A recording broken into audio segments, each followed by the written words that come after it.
नमस्कार शाक्स, मेरा नाम है रजत। नमस्कार, मेरा नाम है रजनी। और मेरा नाम है निधि। हम हैं गुड़गांव से। हम हैं निधि's ग्रैंडमा सीक्रेट के फाउंडर्स।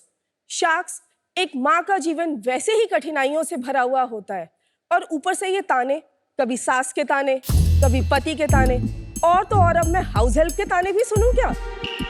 2022 में हमारी हाउस हेल्प हमें बहुत ताने मारती थी। वो कहती थी आप दोनों के बाल जगह जगह बिखरे होते हैं। लेकिन मम्मी, जब मैं छोटी थी तो मेरी दादी एक सिंपल सी लोहे की कढ़ाई में हेयर ऑयल बनाया करती थी, तब मेरे बाल लंबे हुआ करते थे। बेटा, तब चीजें असली हुआ करती थी, आज हर चीज में मिलावट है। अब ऐसा है, तू निकाल लोहे की कढ़ाई और हम बनाते हैं तेरी दादी की सीक्रेट रेसिपी वाला हेयर ऑयल। तो कुछ इसके बाद 2023 में निधि's ग्रैंडमा सीक्रेट की शुरुआत हुई। ये बनता है नेचुरल एंशिएंट प्रोसेस के साथ, जिसमें हम 13 प्रकार की जड़ी बूटियों का इस्तेमाल करते हैं और इसमें कोई भी केमिकल्स नहीं है। ये क्या केमिकल्स नहीं है, नेचुरल है। आजकल तो ना जैसे फैशन हो गया, लोग नेचुरल के नाम पे कुछ भी बेच रहे हैं। मित्तल साहब, मैंने ठीक बोला कि नहीं बोला? अब मैं इसकी साइंटिफिक रिपोर्ट दिखाऊं ना तो वो थोड़ा बोरिंग हो जाएगा, लेकिन मैं आप सबको कुछ ऐसा करके दिखाती हूँ जिससे आप सब आचंकित हो जाएंगे। मैं अपना हेयर ऑयल पीकर दिखाऊंगी। हेयर ऑयल कौन पीता है यार? मैं पीऊंगी और आप भी। यार ये प्योरिटी प्रूफ करने के चक्कर में ना पति से हाथ धो बैठेगी मुझे लग रहा है। चलो चलो। ये मेरा ग्लास एंड निधि ये तुम्हारा ग्लास। भाई अंदर बाल उगने लगे। चीयर्स। चीयर्स। बस बस बस बस, समझ गए।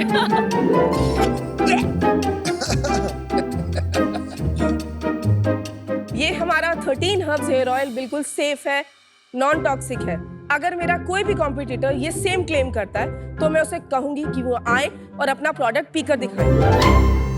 इसके 1 साल में 1 लाख से भी ज्यादा कस्टमर बने हैं और अब हम चाहते हैं हमारे जो दूसरे प्रोडक्ट हैं हिंदुस्तान के घर घर में यूज हो। शाक्स, हमारी आस्क है 70 lakhs for 2% equity in our company. तो क्या आप भी जुड़ना चाहेंगे इस दादी के नुस्खे और सास बहू के जज्बे के साथ? So Rajat, Rajni ji and Nidhi, welcome to Shark Tank. मुझे भी बहुत डांट पड़ती है अपने घर पे हेल्प से कि बाल इधर उधर गिरते रहते हैं। So I'm glad that आप एक सोल्यूशन लेकर आए हैं। तो बताइए कब शुरुआत की और उससे पहले आप तीनों क्या क्या कर रहे थे? मैं एक वैसे सॉफ्टवेयर इंजीनियर थी। 2010 में मेरी शादी हुई। उसके 3 साल के बाद मेरा बेटा हुआ, लेकिन जब वो लगभग 3 साल का हुआ 2016 में, तो उसको बिहेवियरली चैलेंजेस इश्यूज आ रहे थे और मेरी मदर इन लॉ के लिए संभालना काफ़ी टफ हो रहा था। तब मैंने डिसाइड किया कि मैं अपनी जॉब को क्विट करूँगी। मैंने उसके साथ टाइम स्पेंड करना शुरू किया। उसको क्लासेस पर ले जाती थी, उसको जहाँ जहाँ ले जाना होता था, और देखते ही देखते कोविड का टाइम आ गया 2020 में, और वो मेरी लाइफ का सबसे लोएस्ट पॉइंट था, क्योंकि ना मैं कहीं बाहर जा सकती थी, ना कोई सोशल इंटरेक्शन, बस सारा दिन ऑनलाइन क्लासेस करवाती रहती थी अपनी बेटे के साथ, और साथ ही साथ मेरा हेयर फॉल स्टार्ट हो गया। मुझे याद आया कि मैं बचपन में अपनी दादी का हेयर ऑयल जो वो बनाती थी, उसकी रेसिपी मैंने अपनी मदर इन लॉ के साथ बताई, और हमने घर पर वो बनाना शुरू किया एक लोहे की कढ़ाई में, और लगाया। 2 से 3 महीने के बाद हमें उसका रिजल्ट्स बहुत ही अच्छे आए, और ये देखते हुए हमने जो है अपनी फ्रेंड्स और फैमिली में भी इसको डिस्ट्रीब्यूट किया। हर दूसरा बंदा यही बात करता था कि हमें कोविड के बाद हेयर फॉल हो गया। तो मैंने अपनी मदर इन लॉ को बोला कि जो हेयर ऑयल हमने बनाया था अपने लिए, वो हम यहाँ पर बनाएंगे और सबको देंगे। बस कुछ ना सोचते हुए हम तो लग गए वो बनाने के लिए। हमने एक सोसाइटी में व्हाट्सएप ग्रुप बनाया और उसके बाद उसको बेचना शुरू कर और दिया। आप क्या करते थे इससे पहले? तो ये मेरी 7th ब्रांड है। हाँ, मतलब बड़ी फेल्ड ब्रांड्स हैं सारी की सारी, छोटी छोटी, ऐसा नहीं है। I have been trying to make brand since 2012। उससे पहले मैं डिजिटल मार्केटर था। 2012 में मैंने अपनी पहली वेबसाइट बनाई, उसके बाद 3-4 ब्रांड्स निकाली, उनसे बहुत अच्छा बिजनेस किया, और फिर उसके बाद क्योंकि मेरा गूगल का अकाउंट सस्पेंड हो गया तो मैं उसी पे एडवर्टीजमेंट करता था, लेकिन तब तक अमेजोन आ गया था मार्केट में, so there were brands coming up on Amazon. तो मैंने एक अपनी ब्रांड बनाई Kayos health and personal care के लिए। बस कमाना था तो एक ही ब्रांड के अंदर मल्टीपल प्रोडक्ट्स हम लोग बेचते गए। फिर जब कोविड आया तो सबने एड्स वगैरह अपनी बंद कर रखी थी अमेजोन पे, क्योंकि कैक्स बहुत हाई जा रहे थे, तो मैंने भी अपनी ऐड बंद कर दी कि, और ट्रैफिक इतना हाई था कि सेल्स तो हो रही थी, लेकिन फिर क्या हुआ, सबने मेरे आसपास फंडिंग्स उठा ली थी उस टाइम पे जब रश आया, और उन्होंने कैक इतना बढ़ा दिया जब मैंने ऐड स्टार्ट करी कि जहां मैं 15 रुपये पे करता था पर क्लिक के, अब मैं 65 रुपीज़ पे कर रहा था, और साथ में मेरे कॉस्ट ऑफ रॉ मटेरियल्स भी बहुत बढ़ गए। तो slowly and steadily I was going out of business. लेकिन फिर जब निधि मेरे पास आई तो ये बहुत एक्साइटेड आई कि मेरे को ये हेयर ऑयल मिला, ये बहुत अच्छा है।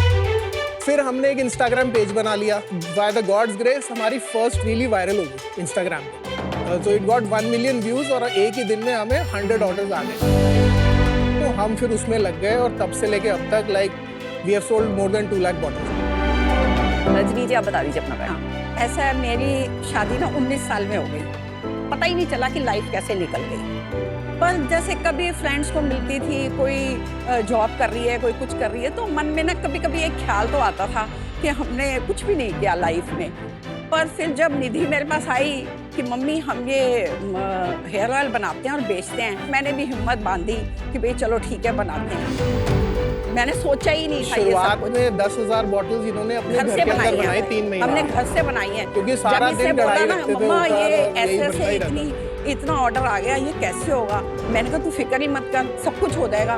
मैंने इसको कहा तू जा बड़ी कढ़ाई लेके आ। फिर ये 2 कढ़ाइयाँ लेके आई बड़ी बड़ी, और सारा दिन ऐसे लगता था कि हमें ऑयल ही बन रहा है। उसकी फोटो है कढ़ाई की। तो ये घर है आपका? ये हमारा फैक्ट्री है। अमेजिंग। ये खुद की फैक्ट्री है, आउटसोर्स कर रहे आउटसोर्स्ड है। हो? सिर्फ आपका काम करते हैं? नहीं, और भी करते हैं ये लोग। लेकिन ये डिलेमा था कि या तो एक तो उस टाइम पे इतने पैसे नहीं थे, या तो मैं लोन लेके फैक्ट्री लगाता, लेकिन फिर मार्केटिंग में मैं दिमाग नहीं लगा पाता, क्योंकि इनिशियली ना मेरे पास इतनी बड़ी कोई टीम थी ना कुछ थी। हम दोनों खुद ही बैठ के रील्स बनाते थे। दिखाइए।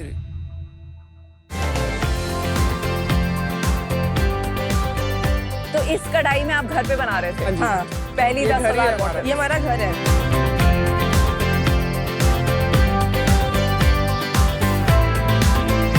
ये हमारा इनिशियल लोगो था, लेकिन फिर वो चेंज किया हमने थोड़ा बाद में। बट रजत निधि सीजन 2 में वो नाना जी आए थे, सिमिलर स्टोरी थी। अवीमी हर्बल। नाना जी ने बोला कि हमने भी एक नुस्खा निकाला है, मैं हाँ। यूज करता हूँ। फिर उन्होंने वो रील दिखाई, हाँ। फिर उनकी भी फैमिली आई। हाँ, हाँ। बहुत सिमिलर स्टोरी है। तो ये ऐसा क्यों हुआ कि ये पुराने नुस्खे जो थे वो चल रहे हैं, वापस आ गए? ऐसा लग रहा है हमारी जनरेशन ने कुछ ठीक से काम नहीं किया, दादी नानी के ही नुस्खे चल रहे हैं। आई थिंक मुझे लगता है ये हर जनरेशन के साथ होता है। नॉस्टैल्जिया हमेशा रहता है कि हमें पुरानी चीजें पसंद आती हैं। नहीं, एक और चीज है ना, टेलविंड है towards natural things Exactly, and yes. Towards ancient solutions, जो पहले कोई उनको मायने नहीं देते थे, and now things are moving away from chemicals and things Yes. Like that. तो उससे एक विंडो बनती है, एक मार्केटिंग अपॉर्चुनिटी। तो अभी आप प्रोडक्ट देख लेते हैं, आपका हाँ, पैकेजिंग प्लीज मैं वगैरह। आपको देता हूँ। ये सर हमारा बेस्ट सेलर ये है कौन सा हेयर है? ऑयल। ये हेयर ऑयल हमारा बेस्ट सेलर है। ये वाला? हाँ जी। और ये ये स्कैल्प स्क्रब है। ये shampoo and conditioner, and this is the sindoor, herbal Sindoor.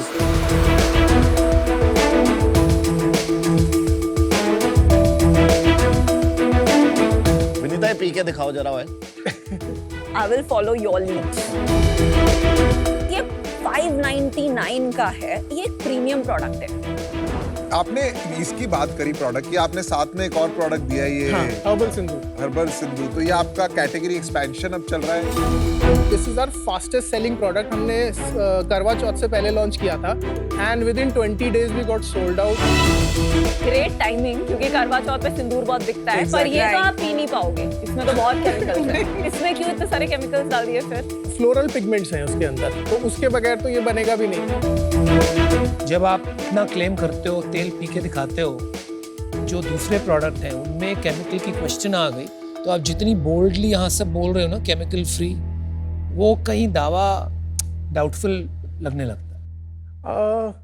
I would take that as a feedback and would try like to improve on that. जब छोटी ब्रांड होती है ना, तो वो पैसे कमाने के लिए या कैटेगरी एक्सपेंशन के लिए काफी कुछ करना पड़ता है उस टाइम पे।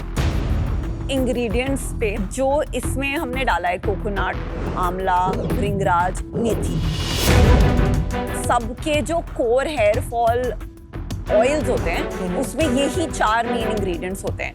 वर्जिन कोकोनट ऑयल पीना is not a big deal, oils में मोस्ट ब्रांड्स प्रिजर्वेटिव नहीं डालते हैं क्योंकि जरूरत ही नहीं है। तो अगर कोई और यही 4 इंग्रेडिएंट से बना रहा है प्रोडक्ट, तो उनका और आपका प्रोडक्ट की परफॉर्मेंस तो सिमिलर होनी चाहिए। नहीं, उसमें ये होगा कि अगर वो 4 इंग्रेडिएंट डाल भी रहे हैं, they will be using extracts. Extract बनता है अल्कोहल प्रोसेसिंग से। उसके बाद आप उनके में देखना, they will definitely add fragrance in that particular product. हमने फ्रेग्रेंस ऐड नहीं कर रखी इसके अंदर। तो अभी ये हेयर ऑयल का शेयर ऑफ रेवेन्यू कितना है? 60% हमारा हेयर ऑयल बिकता है। तो अविनी कुछ 100 करोड़ पे पहुंच गया है। I know, correct? यस। मैं ये देख पूछना था, नाना जी का प्रोडक्ट ज्यादा अच्छा है या दादी का? दादी का अच्छा। क्यों? एक उन्होंने हेयर ऑयल लॉन्च किया, उसमें मिनरल ऑयल भी मैंने उनके इंग्रेडिएंट लिस्ट में पढ़ा। क्या गारंटी है कि वो दूसरे में नहीं डालेगी मिनरल ऑयल? तो आपकी भी कोई गारंटी नहीं है कि आप नेचुरल से कभी भी शिफ्ट हो जाओ। जो इस फैक्ट्री में है हमारा, जहाँ पे हेयर ऑयल बनता है, वहाँ पे हम कोई और प्रोडक्ट अरे नहीं बनाते हैं। भाई एक चीज बताओ, मैं ये तो नहीं पढ़ता ना कौन सी फैक्ट्री में बना है। एक ब्रांड बनता है तो उसका एक पर्सनैलिटी बनती है, एक पर्पस बनता है। आपकी पर्सनैलिटी तो चेंज, आप कह रहे हो उनकी खराब है, मेरी ठीक है, गलत है थोड़ा सा, क्योंकि जो उनका मेन हेयर ऑयल है जो बिकता है, वो प्रोडक्ट बेटर है या आपका प्रोडक्ट बेटर है? हमारा प्रोडक्ट अभी भी बेटर है, क्योंकि मैंने जो देखा था लास्ट उनके एपिसोड में, उन्होंने जब रिपीट परसेंटेज अपना बताया था, दे टोल्ड एनीवेयर अराउंड 25%। ये क्वेश्चन नहीं है, मैं बताता हूँ। ओके, किसी भी ब्रांड में ना वो 3 एक फनल होता है ओके, कि कैटेगरी कॉन्टेक्स्ट है, वो क्लियर है कि हेयर फॉल। हाँ। दूसरा होता है इसका पॉइंट ऑफ डिफरेंशिएशन क्या है, वो पूछ रहे हैं हम। और उसका अगला सवाल जो आएगा वो है कि क्यों बिलीव करें। मेरा पॉइंट ऑफ डिफरेंशिएशन सबसे पहले तो मैं कहूँगा मेरा ब्रांड बिल्डिंग कैपेबिलिटी है। नहीं, वो नहीं है, वो नहीं हो Actually, सकता। मैं निधि कुछ बोलना चाहती हूँ। क्योंकि हम अपने हेयर ऑयल में प्योर रॉ इंग्रेडिएंट्स यूज़ करते हैं, जो कि हमारे 13 प्रकार के इंग्रेडिएंट्स हैं। हम वो जब भी बनाते हैं, मैं और मेरी मदर इन लॉ सामने आकर बनाते हैं, और जो चीज़ होती है ना उसी टाइम काट कर डालते हैं। Fresh ingredient, fresh ingredient. Rajat आपसे अच्छी मार्केटिंग पता है ये कर रही है, क्योंकि जो ये बोल रही है सच बोल रही है। आप थोड़ा सा ना ऐसे ऐसे ऐसे कर रहे हैं। निधि ने जिस तरह बोला ना, वो कन्विक्शन है। वो रिपोर्ट भी तो है। इनको चेयर दे दूं, एक सेकंड? हाँ चेहरा हाँ हाँ, श्योर प्लीज। शायद आप आपस में कुछ बात कर रहे थे अबाउट कुछ आपने क्लिनिकल स्टडी किया है। हाँ, कि clinical study कितना हेयर फॉल रिडक्शन Yes. होता है। हमने ये स्टडी कराई थी मैस्कॉट स्पिन कंट्रोल से, जिन्होंने मुझे बताया कि there are 2 types of metrics, कि एक होता है सब्जेक्ट सेल्फ इवैल्यूएशन, कि जिसकी आपने जो यूजर्स को, वॉलंटियर्स को दिया, उनको क्या महसूस हुआ। सब्जेक्ट सेल्फ इवैल्यूएशन है, मैं हो सकता है उसको बॉक्स पे डाल सकता हूँ 91% को, लेकिन यहाँ शार्क टैंक पे लाने के लिए I wanted to show the clinical data that is उसमें और क्लिनिकल डेटा में क्या फर्क है? Real hair density. या तो वो क्या होते हैं, जो डर्मेटोलॉजिस्ट होते हैं, वो एवरी वीक जब आप आते हो क्लिनिक में, वो चेक करते हैं कि अब हमने कोम लगाया तो कितना हेयर फॉल हुआ।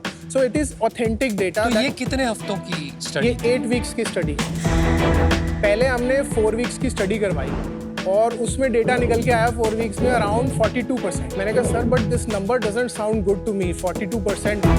तो he said you will have to spend more if you have to extend the study.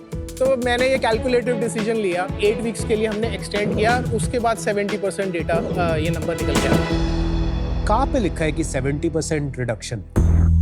हमने बॉटल पे नहीं लिखा, हमने वहाँ पे एक मार्केट क्लिनिकल। बॉटल पे क्यों नहीं लिखा? क्योंकि सर ये अभी लास्ट मंथ ही हमारी क्लिनिकल रिसर्च स्टडी होकर आई है, so we still need to rebrand our branding and mention it on the bottle as well. Coming on national television, Yes, I know. this was your opportunity. I know, sir. अगर ये आपका reason to believe है customer के लिए, तो बिल्कुल सामने छापना चाहिए ना। I know, sir. You had enough time to make some boxes. Sir इतनी सारी इन्वेंट्री पड़ी हुई थी और उसमें तो यहाँ इन्वेंट्री निकालने आए हो क्या तुम? कमाल है यार। तो चलिए आप अपने नंबर्स बताइए। हमने मार्च 2023 में स्टार्ट किया था।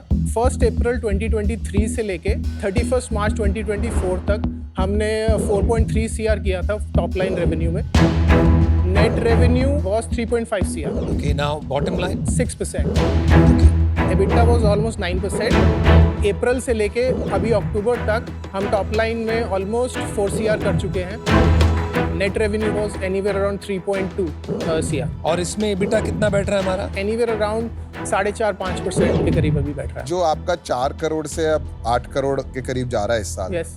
इसमें पिछले साल ऑयल की कितनी सेल थी? It was anywhere around 75%। तो 3.5 करोड़ आपका नेट रेवेन्यू है। एक बार 4 करोड़ को एक्चुअली हटा देते हैं, 3.5 करोड़ से 7 करोड़ पे चलते ताकि एक ही नंबर रहे। तो पिछले साल 3.5 करोड़ में आपके हिसाब से करीबन 2.5 करोड़ ऑयल की सेल थी। हाँ, 2 से 2.5 करोड़ ऑयल की होगी। इस साल कितनी होगी ऑयल की? इस साल अब 60% पे है, क्योंकि जो अपकमिंग प्रोडक्ट्स आ रहे हैं वो भी पिकअप हो रहे हैं। 2.5 से आप 4 जाओगे। यस राइट, तो सेल बढ़ रही है। तो आपको अदर कैटेगरीज में जाने की जरूरत क्यों लगी? Why not just make this 100 crore? इसमें आपको कोई चैलेंज लग रहा है? थोड़ा कह सकते हैं, या तो मैं थोड़ा लालची हूँ कि थोड़ा जल्दी ग्रो कर लूँ। और बहुत सारे कस्टमर्स हैं जो हेयर ऑयल के साथ जो है कहते हैं कि हमें शैम्पू भी चाहिए, कंडीशनर भी चाहिए। लोग तो बहुत कुछ कहते हैं, पर बाकी चीजों में आपका कोई ऐसा डिफरेंशिएशन नहीं है। डिफरेंशिएशन नहीं है, लेकिन वो प्रोडक्ट हमने रखे हुए हैं कि अगर एक कस्टमर आए स्टोर में घुसे तो उसको। पर ये प्रोडक्ट ही आपकी प्रॉब्लम बन है। So, रजत, ये जो स्टोरी है ना यहाँ पे, दादी का नुस्खा और सास बहू का जज्बा, it's beautiful. I really feel कि आपकी अपॉर्चुनिटी जो है इसको एक 100 करोड़ का बिजनेस बनाने की, उसका सबसे बड़ा बैरियर आपके लिए होगा फंडिंग, क्योंकि फंडिंग आ जाती है तो ग्रोथ का प्रेशर हो जाता है। My suggestion is stick with this story, be patient. Okay. ऐसी ब्रांड्स बनाने में 10-15 साल लगते हैं, पर उसकी जो प्रॉफिटेबिलिटी होती है एंड ब्रांड वैल्यू होती है वो इनकम्पेरेबल होती है। So I am out, but best of luck. Thank you. Rajat, I think आपके पास एक गोल्ड माइन प्रोडक्ट है। Just go very deep. Okay. No need to do 20 other things. अभी मैं इससे बाहर हूँ बिकॉज आई थिंक आपको खाली कैपिटल चाहिए, मार्केटिंग चाहिए और फोकस चाहिए। मेरे को नहीं लगता मैं बहुत ज्यादा स्पेशल वैल्यू ऐड कर पाऊंगा, but best of luck. Thank you. Thank you. मुझे ऐसे लगता है रजत, आप तो जल्दी में, जब एक थोड़े स्ट्रिंग ऑफ फेलियर्स हो हमारे पीछे और फिर एक कोई चीज चलती हुई दिखने लगे, फिर हमें एक थोड़ी जल्दी सी हो जाती है। हो रहा है ऐसे? नहीं, ग्रीड तो नहीं है, ऐसा नहीं है कि चला के छोड़ूंगा। अगर ये बंद होगा तो मेरे पास ना भी 2 आइडियाज और हैं। 1 मिनट, ऐसा क्यों सोच रहे हैं? 1.5 साल हुआ इस बिजनेस को, ग्रोइंग बिजनेस चला, अपनी फैमिली के साथ चला। रजत, ये हमेशा दिमाग में ना 2-4 बैकअप ऑप्शन बना के चलोगे तो कभी भी बड़ा बिजनेस नहीं बनेगा। आपने अच्छा काम किया। अगर आप थोड़ा फोकस तरीके से चलेंगे और बहुत ज़्यादा जल्दी करने की कोशिश नहीं करेंगे, धीरे धीरे ये बड़ा बन जाएगा। श्योर। मुझे लगता है आपको फंडिंग की ज़रूरत नहीं है, तो आज मैं इससे बाहर हूँ। सच बात बोलूं तो अगर यहाँ पे रजनी जी और निधि आते ना तो शायद फंडिंग हो जाती है। तो अनफॉर्चुनेटली रजत, विश्वास नहीं बन पा रहा कि कैसे आप इसको कैसे बनाए सर विश्वास आपका, आप बताइए। सीरियस नहीं हो आप, थोड़ा सा ऐसा लगा। मेरे पास ये सब प्रोडक्ट आ जाए, 5 फेलियर मेरे भी हुए थे, 6ठा जब आया प्रोडक्ट समझ आ गया बिजनेस कैसे करना है। शार्क टैंक आ जाता है 3 साल में, तो आप सीख जाते इतना जो आप यहाँ आके पूछ रहे हो। आपने जो बोला वो आई टेक द फीडबैक वगैरह कि इस बिजनेस को लेके ना और सीरियस होना पड़ेगा। अभी वो मुझे विश्वास नहीं आ पा रहा अनफॉर्चुनेटली, तो मैं आउट हूँ। तो सर आपको विश्वास अगर दिला सके हम किसी तरीके से, क्योंकि आपका आना जरूरी है, आप ई कॉमर्स के किंग हैं। यार आप इतना चिंतित क्यों हो यार? टाइगर अभी बाकी है। यार मुझे लगता है कि सबने आपको अच्छी बातें कही थी। यहाँ पे कोई भी ऐसा नहीं बैठा है जो फेल नहीं हुआ है। सबने 3, 4, 5, 6 बार फेल हुए हैं, तब जाके बिजनेस बना। So failure gives you character. Success builds ego. So I think you're on the right path of building character. अभी धंधा बना पाओगे कि नहीं, वो साथ में चल के ही समझ में आएगा। बिल्कुल sir. So I'll make you an offer. But I'm betting on the hair oil. आपका 4 करोड़ का सेल है यस। हेयर ऑयल का, तो उसके ऊपर अगर मैं वैल्यूएशन लगाऊं, मेरा बन रहा है 70 lakhs for 5% and I take 1% royalty जब तक मेरा पैसा रिटर्न नहीं हो जाए। ओके। 10% दे रहा। हाँ जी, आपको क्या लगता है वैल्यूएशन कितना? मैं जब ऑफर बना रहा था मैं 10% बना रहा था। 10% 4 crore into 2 8 crore. Thank you Anupam ji for your offer. तो हमारा एक छोटा सा काउंटर रहेगा। रॉयल्टी से हमें प्रॉब्लम नहीं है, because it's just an administrative expense 1%। अगर हम इक्विटी को थोड़ा 3% पे क्लोज कर सके एंड 1% रॉयल्टी। यार मैंने पीयूष से पूछा आपने क्या ऑफर बनाया, आपने सुना? 10% उन्होंने सर बोला 10%। मैंने तो उसका आधा दिया है। I know.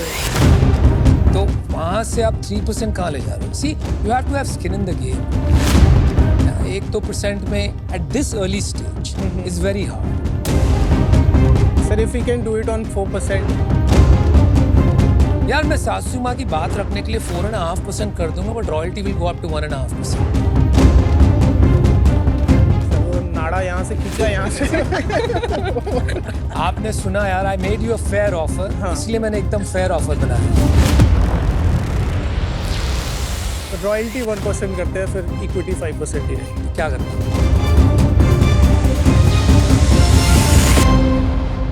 तो डील पक्की। पक्की। Alright, thank you so much. Thank you so much. नमस्कार, बहुत अच्छा लगा। Thank you Okay, so much. brother. Thank you so much, sir. Thank you. Thank you.